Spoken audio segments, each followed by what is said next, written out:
One thing about eels, a lot of people say, oh, they're snakes and all the rest of it. Well, they're not. Very, very nutritious, very easily digested, and they're supposed to be an aphrodisiac. What are you smiling at?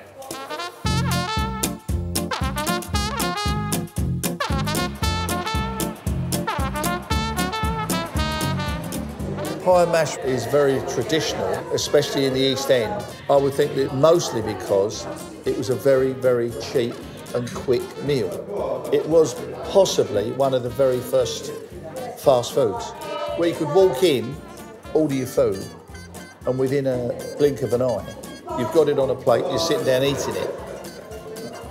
My great-grandfather, Robert Cook, apparently in 1862, he decided to put a meat pie with the mashed potato and parsley sauce, the liquor.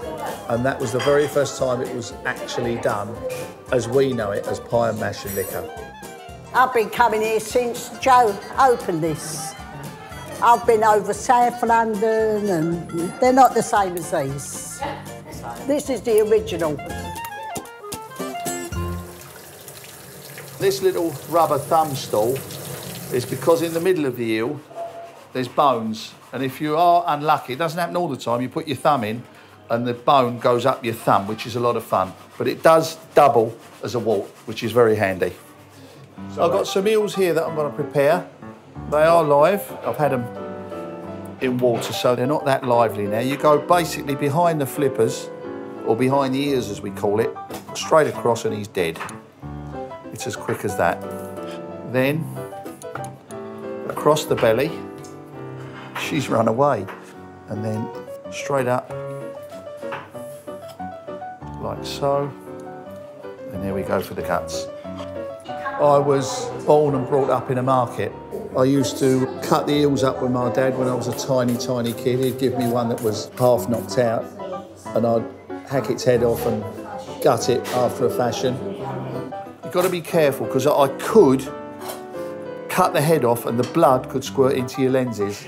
Better than that, it could go into your eye, and that is fearsome, I tell you. It stings like buggery.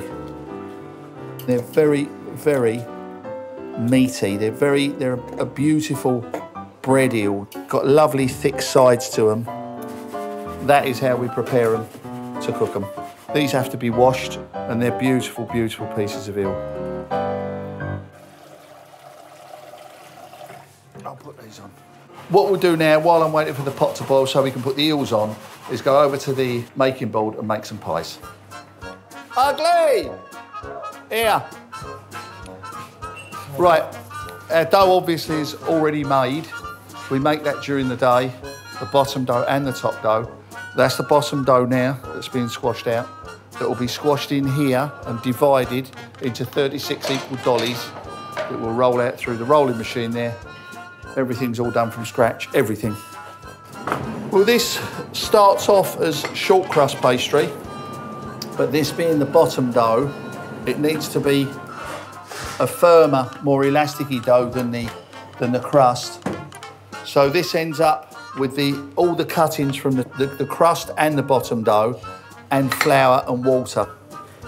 This is the podger, and this is an old, odd piece of dough that we use to make the indentation for the meat to go in. All these processes, although they're very simple by themselves, are very important when they come to the whole.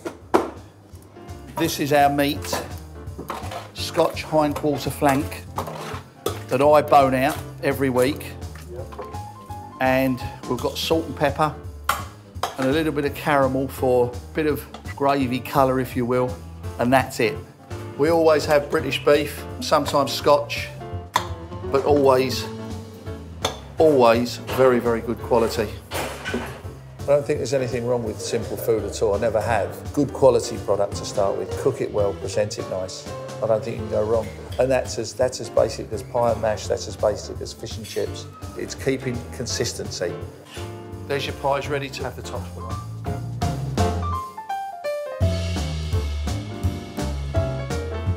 And you don't hold the pie like a brick. You've got no idea how gently I'm holding these pies. There's no finger marks on them, no thumb marks. I love cooking, I always have since I was a kid. For my 21st birthday, one of my presents was a crepe Suzette burner and frying pan. But I call this, with deep respect, cooking by numbers.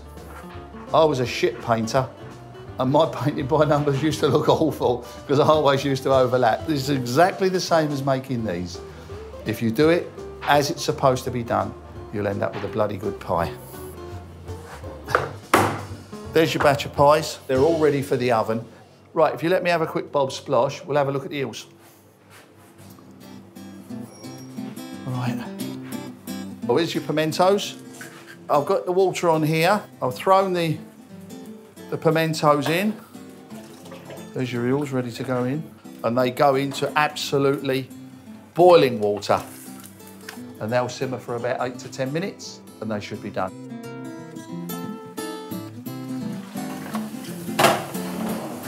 This is the pot where we had the eels boiling. They're now cooked. All you need to do is have a drop of your liquid to help to make your jelly.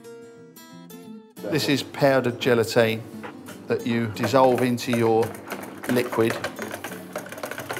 Now what you do is take out your eels, handling them gently. You don't have to bash them around because they are quite tender now. We'll stick that in there so that they're nicely covered with jelly. They'll cool right down now. They'll go into the fridge and they'll be jelly by the morning. And then what you will end up with is jellied eels.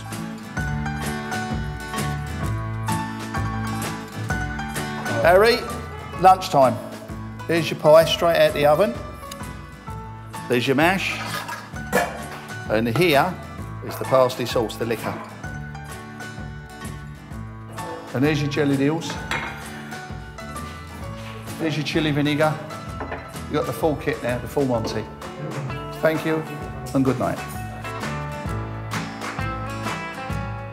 The pies are done beautiful. And when you take the lid off the top, the pastry, there's all the gravy and in the minced meat. It's lovely. And the mash, it's all quite nice. I'll be eating that camera in a minute. Peggy, how old are you now? Nearly 88. And I'm still here. Yeah, we know that. I'm still here.